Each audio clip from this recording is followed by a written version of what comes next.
Amém, queridos? Glória a Deus. Escutando bem, todo mundo? Que maravilha, queridos. Vamos orar, amados? Já louvamos, já exaltamos o nome do Senhor. Agora vamos para a palavra de Deus. Feche seus olhos, dobre seus frontes, curve suas frontes. Pai, em nome de Jesus, nós te damos graças, Senhor, porque o Senhor é bom e abençoador. Te pedimos, ó Deus, nessa noite, que o teu Espírito Santo possa invadir o nosso ser. Que o Senhor continue tomando o primeiro lugar nessa celebração. Derrama, Senhor, sabedoria para que nós possamos entender a tua palavra e que essa palavra venha descer até os nossos corações. Tira de nós todo cansaço, toda dor, toda perturbação, toda opressão, todo espírito de perseguição. Nós lançamos por terra na autoridade do nome de Jesus. Queremos, meu Deus, estar livres para te adorar e exaltar o teu santo nome. Essa é a nossa oração no nome do Senhor Jesus. Amém. Podeis assentar, queridos. Nós já falamos sobre o amor, que é condição sine qua non para que nós possamos alcançar o reino dos céus. A Bíblia diz que sem o amor não dá, queridos. Ainda que eu dê o meu corpo para ser queimado vivo. E hoje nós vamos falar sobre o bom samaritano. 10º capítulo de São Lucas, lá no 25º versículo, vai iniciar um diálogo entre o Senhor e um advogado da lei, um mestre da lei, um doutor da lei. Ele vai até o Senhor, ele vai ter um encontro com o Senhor. E nesse encontro ele vai fazer perguntas para o Senhor. E nessas perguntas, a fim de testar o conhecimento espiritual do Senhor, ele vai fazer perguntas penetrantes, perguntas profundas. Eu não sei se alguém um dia já chegou com você e disse: olha, aquele camarada ali, aquela senhora ali é crente, vamos lá ver se ela manja mesmo da palavra, e fez algumas perguntas. E eu não sei como você reagiu a essas perguntas, mas aquele mestre da lei, aquele advogado da lei, ele pergunta para o Senhor: mestre, o que farei para ter a vida eterna? Essa foi a pergunta que ele fez. Muitos anos depois, Pedro, Paulo, Silas, eles vão ouvir perguntas semelhantes a essa. A Bíblia diz que um homem pergunta para os discípulos do Senhor, já lá na frente: que fareis para ter a vida eterna? E os discípulos disseram: crê no Senhor Jesus e será salvo tu e a tua casa. Ou seja, a bênção ela vai se estender até a casa do indivíduo por completo. Jesus vai responder para o advogado: conheces a lei, os mandamentos? Ele vai dizer que sim. Amarás ao Senhor teu Deus de todo o teu coração, de todo o teu entendimento, e amarás o teu próximo como a si mesmo. Jesus disse: exatamente, faça isso e viverás. Mas o doutor da lei não se deu por satisfeito, e ele vai fazer uma segunda pergunta. E ele diz: quem é o meu próximo? Porque ele lembra do segundo mandamento: amarás o teu próximo como a ti mesmo. Então ele vai dizer: quem é o meu próximo? Jesus tinha muita paciência com aquela galera da lei. Então ele vai dizer para aquele camarada lá: um homem vinha descendo de Jerusalém para Jericó, e no meio do caminho ele foi assaltado por ladrões galerosos, e ali roubaram suas vestes, espancaram aquele homem e deixaram aquele homem no estado quase de morte. Mas vinha passando um sacerdote, ou seja, um cara que cuida da igreja lá do templo, um pastor. Vinha passando alguém lá da igreja que tinha um cargo muito importante. E ao avistar o indivíduo caído lá na vala, ele passa de lado, ele atravessa a rua e dá uma caminhada e dá uma de João sem braço para dizer que não viu o camarada lá. Em seguida passa um levita. E o levita, ao avistar o homem caído ali embaixo, ele também faz que não viu aquele homem e passa de lado e vai embora. Só lembrando que o sacerdote e o levita tem nada a ver com a música, né? Porque hoje a gente fala em levita, o cara diz: eu sou levita, sou músico. Levita eram as pessoas que limpavam o templo, os banheiros, substituíam o sacerdote em algumas atividades, mas nada tem a ver com música, não. Depois a Bíblia diz que passou um samaritano, ou seja, um cidadão que habitava uma aldeia de Samaria. Samaria era um povo que os judeus não gostavam. Os judeus tinham uma certa rixa com eles, como até hoje lá em Israel, os judeus têm rixa com aqueles palestinos e a confusão é grande e a guerra não termina. Então passou um cidadão lá de Samaria, juntou o camarada lá, arrumou ele, colocou vinho em cima do ferimento. Vinho é bom para ferimento. Colocou azeite, que é o bálsamo, em cima dos ferimentos, fez o curativo dele, fez a atadura, jogou esse cidadão em cima do cavalo dele, lá do camelo, e se dirigiu até um hotel, um pequeno hotel de beira de estrada, e pagou lá a hospedagem dele.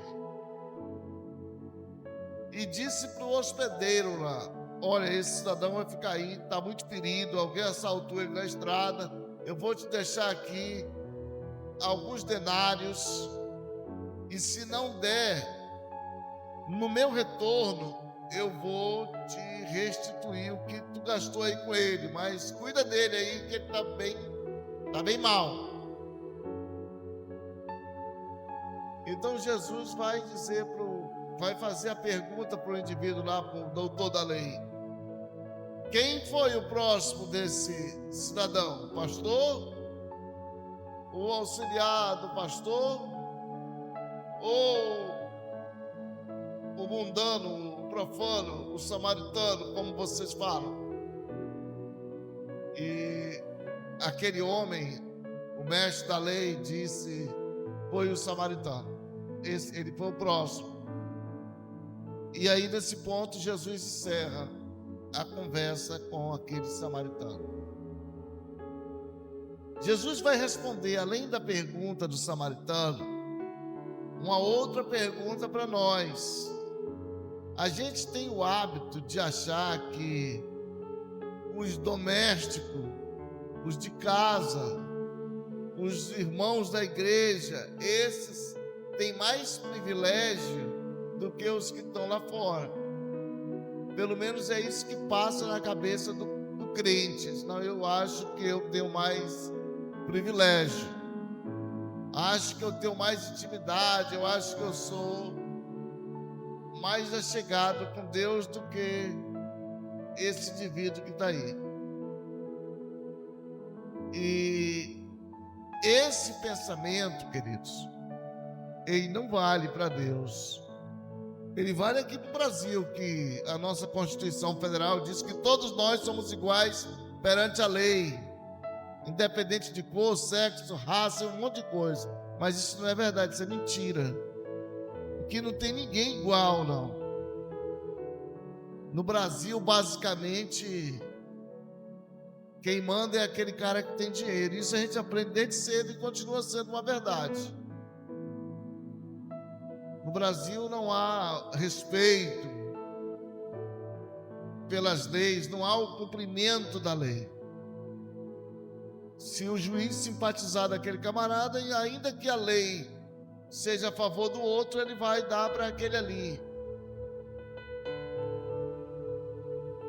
Então, as coisas são mais ou menos aqui no Brasil e no mundo, deve ser mais ou menos isso aí. Mas o Senhor Jesus, ele vem com a proposta de que todos nós realmente somos iguais. Ele não faz acepção de pessoas. Todos somos iguais diante do Senhor. E quando ele diz que o próximo é aquele cara que se assemelha ao coração dele, porque numa outra passagem Jesus vai dizer: olha, eu tive fome e vocês não me deram de comer, tive sede e não me deram de beber, andei nu e vocês não me deram roupa para vestir, fui preso e não foram me visitar, estive doente e não recebi a presença de nenhum de vocês. E aí algum inteligente vai lá e diz: mestre, quando foi que o senhor esteve nessa situação?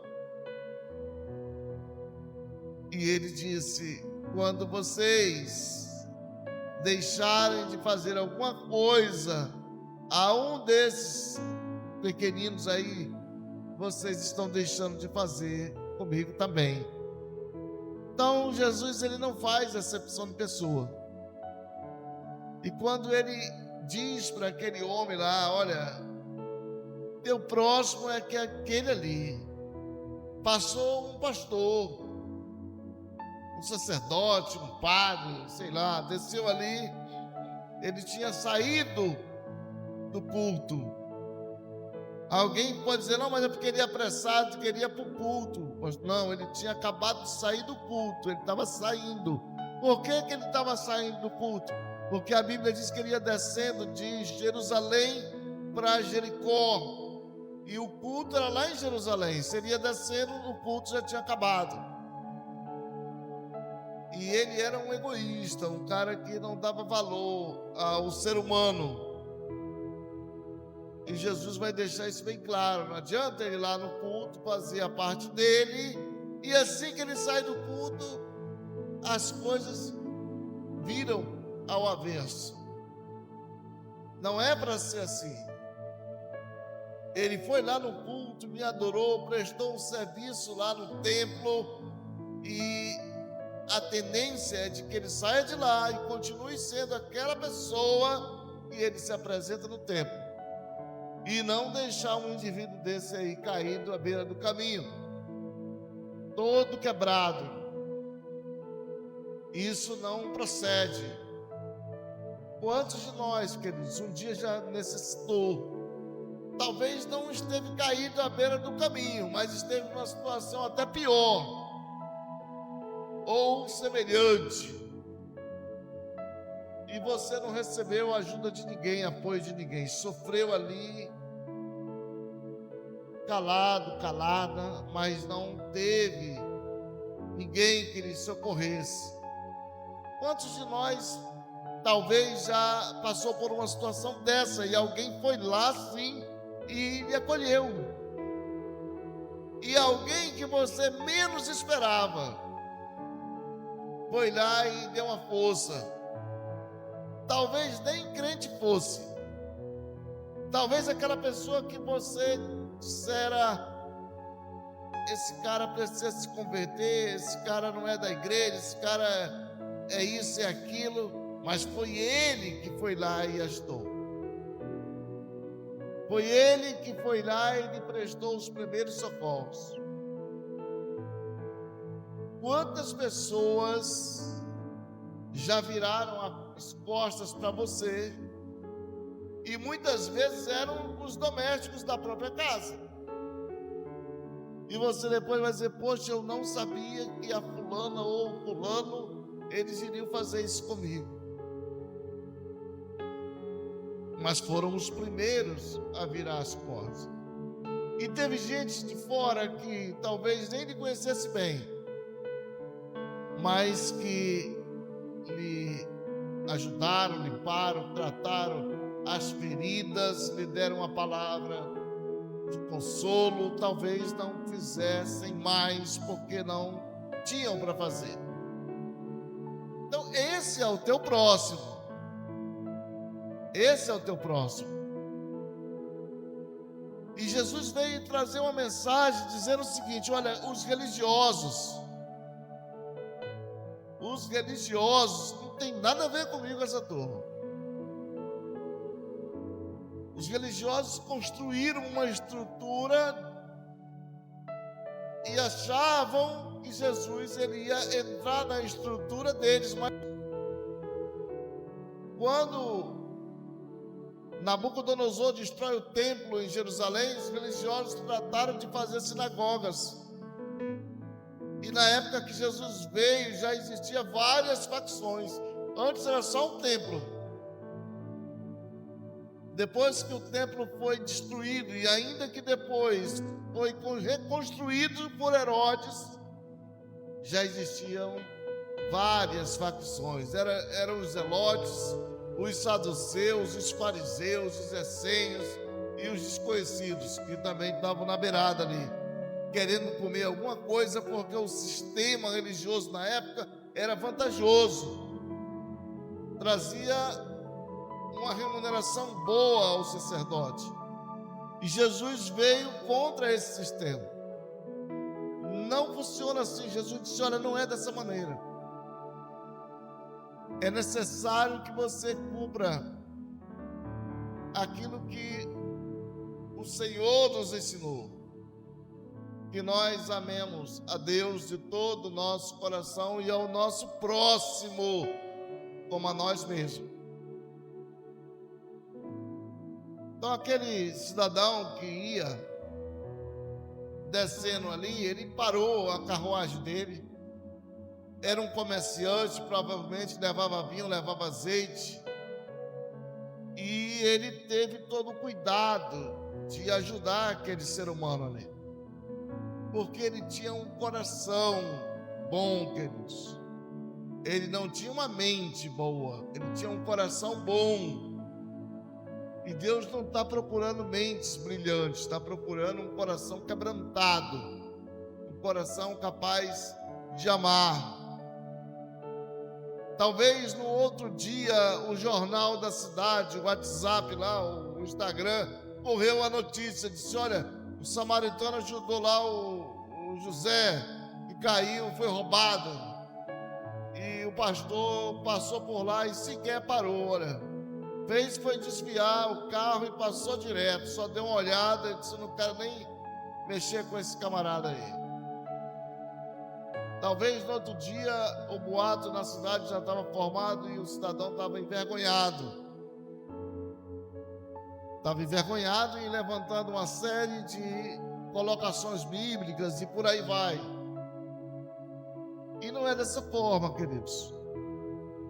Não é dessa forma. A gente, para ter intimidade com Deus, o nosso coração realmente ele tem que estar quebrantado.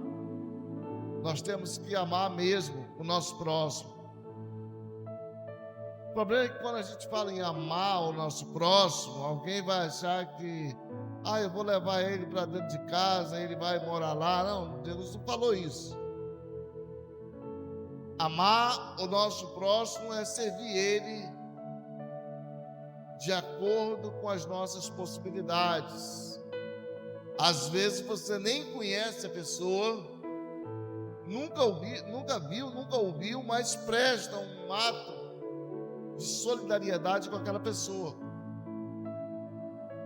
Não precisa conhecer para você amar, fazer o bem àquela pessoa. Essa é a mensagem que Jesus passa para nós. E muitas vezes nós nos esquivamos dessa mensagem, de falar desse assunto, porque ele incomoda muita gente. Ele incomoda uma série de pessoas. Um certo dia eu vi um outro cidadão pregando, dizendo: olha, se a gente pode ajudar todo mundo, nós estamos quebrados. Você não precisa ajudar todo mundo. Você precisa ajudar aqueles que estão ali ao seu alcance, mas são muitos, França. Ajude aquele que você pode. Eu sei que são muitos. E eu sei que hoje, para você filtrar quem precisa e quem não precisa, é até difícil. Porque tem muita gente que ele chega assim com um argumento tão forte que é capaz de você chorar, e ele não está precisando de nada, ele quer só lhe dar uma bucada ali. Mas a gente precisa ter discernimento, queridos. Precisa ter discernimento. Hoje à noite, milhares de pessoas vão dormir nas praças, nas rodoviárias, em volta dos aeroportos, próximo de hospitais, e vão dormir ao relento. Não tem um cobertor, não tem um ventilador, não tem nada, é ali mesmo no relento ali. E ele deita, depois deita um cachorro do lado dele, e assim vai. De manhã ele amanhece com uma fome terrível, não tem um lugar onde possa fazer a sua higiene. E é por aí, queridos. Eu já falei semana passada que uma rede de jornal disse que o Brasil saiu do mapa da fome. O Brasil nunca teve no mapa da fome. Recentemente saiu uma matéria e uma pesquisa pelo IBGE, um órgão oficial do governo, e disse que o Brasil diariamente desperdiça milhões de toneladas de alimentos, vão para o lixo. Milhões de toneladas de alimento, queridos. É muita coisa. Então o Brasil nunca teve no mapa de fome alguma. O que tem são pessoas orgulhosas. Ele compra um saco de pão, só são 2 na família. Ele compra um saco de pão com 8 pães. A galera come, vaza todo mundo, uns para aula, outros vão para o trabalho, e fica aquele pão que vai ficar estragado para o dia seguinte, mas ele não dá uma outra pessoa. Ele é orgulhoso, ele não dá. O pão ele fica seco lá dentro do fogão, do micro-ondas, sei lá, mas ele não tem coragem de dar para uma pessoa que está passando necessidade. E aí depois ele critica o governo, ele critica um monte de gente, mas ele não critica ele não se autoanalisa para saber se aquilo ali está certo ou errado. Então nós, de alguma forma, direta ou indireta, participamos também dessa situação pela qual passa grande parte da humanidade. O cara abre o guarda-roupa dele lá, ele tem lá 10 camisas, mas ele é incapaz de dar uma camisa para uma pessoa que está aí, passou a noite na chuva. Ele não tem uma camisa, ele não tira dele, não. Antes ele fecha até a porta e diz: isso aí é um drogado, não vou dar não, que ele vai trocar por droga. É possível? É possível mesmo que ele troque por droga.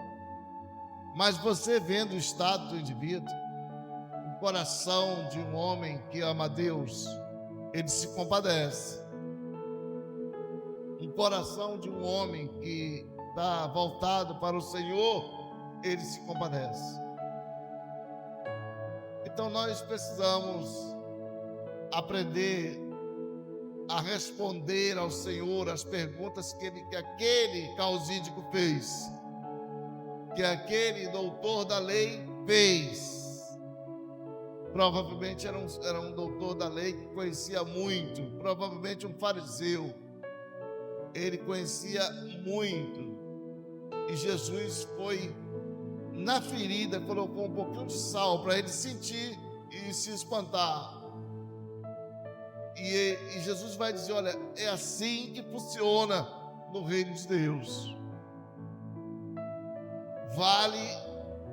O que vale é isso aí. É um coração quebrantado. É alguém que tenha amor ao próximo. Porque sem amor, o apóstolo Paulo vai falar, como disse agora há pouco o Rafa, sem amor, nós não conseguimos ir a lugar algum. E no fim, queridos, vai passar profecias, passa tudo, mas o amor permanece. O amor, ele permanece em nossos corações. Então a resposta a essa pergunta é isso aí, é simples, é amar o nosso próximo, amar o nosso Deus. Como é que eu amo um Deus se eu não amo o meu próximo? Não bate, a matemática não bate, não fecha. A gente precisa aprender a fechar essa matemática. Precisa aprender a amar o nosso irmão, bater um papo com ele, como é que ele está, como é que foi o final de semana dele, a semana que ele passou, as lutas que ele está passando, que ele está atravessando. Ah, pastor, eu moro longe, moro no final da rua. Não tem problema não, é perto, vem, conversa com ele, bate um papo, manda um zap para ele, manda um WhatsApp para ele, conversa com ele. Às vezes a pessoa está passando uma luta muito grande, e aí o irmão dele mora na biqueira da casa dele, mas não dá uma conversada com ele. Precisamos aprender, queridos, a fazer discípulos. Pessoas que você vai passar a confiar nele, aquilo que você necessita. Vai vomitar um pouquinho ali com ele, aquilo que está acontecendo com você, que está rolando no seu dia a dia. Isso a gente conquista. Discípulo a gente vai conquistar. Não é alguém que vai empurrar e dizer: isso aqui vai ser teu discípulo. Não é assim que funciona. A gente vai conquistar. E na conquista, andando, conversando, você vai passar a saber quem é ele, como é que ele procede, como é que ele se comporta. E você vai ganhando a confiança dele. E quando você conquistar a confiança dele, significa que você já está pronto para dividir com ele algumas fraquezas, alguns pontos que precisam ainda ser neutralizados. E eu sei que tem gente que passa uma luta, um perrengue ali. Cara, eu preciso de uma pessoa para bater um papo. Mas a gente precisa ser mais amável uns com os outros. E aí nós vamos responder a pergunta do Senhor. Cumprimos os mandamentos? Já tenho cumprido todos os mandamentos. Será que já cumprimos mesmo os mandamentos? Que às vezes a gente fala de boca, né? Já, Senhor, isso aqui é de pós salteado, isso aqui está fechado a parada. Mas será que quando um irmão estiver aperreado, estiver naquela luta, será que você está disposto a dar uma força para ele, a conversar com ele? Ou você vai empurrar ele lá na vala? Dizer: ele sabia, ele vacilou porque ele quis. A gente precisa, queridos, fazer essas perguntas para nós mesmos. Será que eu estou preparado para dizer para o Senhor que eu amo Ele de todo o meu coração e que eu amo o meu próximo como a mim mesmo? Ou isso é só papo furado? Eu não entendi a mensagem. A gente precisa revisitar essas coisas, queridos. E é revisitando essas palavras que nós vamos poder dar testemunhos,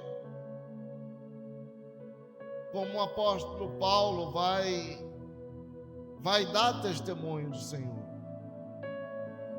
E Jesus vai dizer: olha, vocês precisam entrar nas aldeias. Nós falamos isso semana passada, e anunciar que o reino de Deus já chegou e está no meio de nós, está no meio de vocês. Entre por essas casas, conversem com as pessoas. Se eles não lhes quiserem ali, vocês saiam daquele local. Mas a casa que aceitar vocês façam ali um local onde vocês possam estabelecer confiança. Não fiquem pulando de casa em casa. Estabeleçam confiança com aquele povo. É o que nós precisamos, queridos. Não é que eu amo o meu próximo e vejo ele se desgraçando ali na frente e penso: não adianta, já foi tantas vezes anunciado para ele e ele não quis nada. Mas no reino de Deus a gente precisa persistir, cara. Não é que ser o crente chato, mas é persistir. Persistir.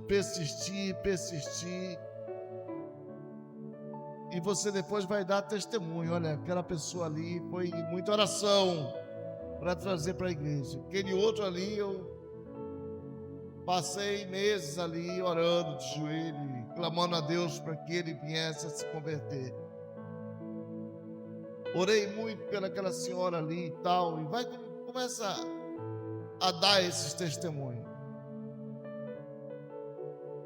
Porque se nós estamos aqui hoje, queridos, você pode ter certeza, alguém dobrou o joelho por você. Você não está aqui à toa. Alguém dobrou o joelho para você. Seja num momento difícil, seja num leito de hospital, alguém dobrou o joelho por você e orou que se você saísse dessa, você estaria com o Senhor, e aquela pessoa pagou um preço alto.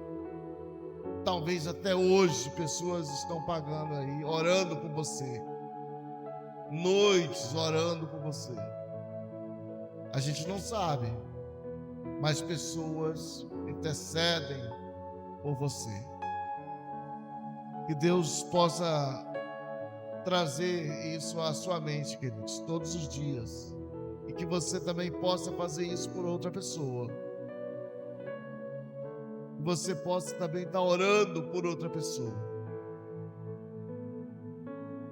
para que essa pessoa possa sair dessa zona feia, escura, e possa se achegar ao Senhor. E o rosto do Senhor e a sua bênção, a sua mão esteja sobre cada um de nós. Essa é a nossa oração no nome do Senhor Jesus. Amém, queridos?